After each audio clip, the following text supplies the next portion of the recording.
Kiasnya saat di zaman Nabi Sallallahu Alaihi Wasallam, Nabi pernah menjama dalam kondisi contohnya hujan besar, lebat, anginnya kemana-mana kencang. Maka yang di masjid diperintahkan oleh Nabi, maghrib sekalian isya.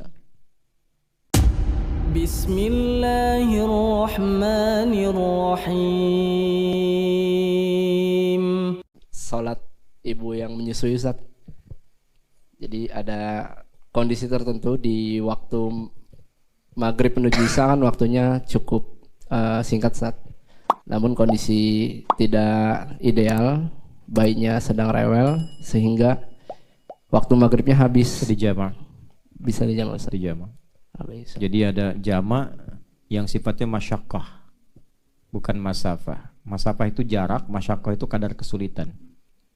Contoh yang masyaqqah tuh gini, saya ambil contoh lain selain tadi. Ada dokter mau tindakan, nggak safar, nggak bepergian.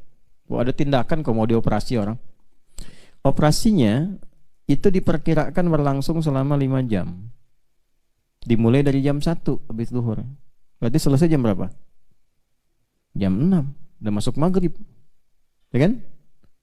Waduh, begitu dibuka, dianalisis, lihat jantung, masuk asar.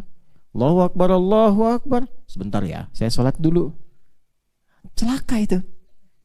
Makanya asarnya bisa ditarik kemana? Ke zuhur. Tunaikan jama pada saat itu, lalu lakukan tindakan. Itu jamaknya dilangkungkan karena apa? Masyaqqah. Dalilnya apa? Qiyas. Ya, jadi ada Quran, ada sunnah, ada ijma, ada qiyas. 4. Qiyasnya apa? Qiyasnya saat di zaman Nabi Sallallahu Alaihi Wasallam, Nabi pernah menjama dalam kondisi contohnya hujan besar, lebat, anginnya kemana-mana kencang. Maka yang di masjid diperintahkan oleh Nabi, maghrib sekalian isya. Ya, maghrib sekalian apa? Isya. Setelah itu pada pulang di waktu maghrib, jadi isyanya tarik ke maghrib, padahal nggak pada safar. Ya, nggak pada safar. Kenapa? Karena mereka ahli masjid. Ya, ahli masjid. Jadi nggak usah ke masjid lagi, udah dihukumi masuk salat isya, silahkan pada pulang. Jadi isyanya cuma muadzin, azan, selesai. Kenapa? Karena ahli masjid tadi.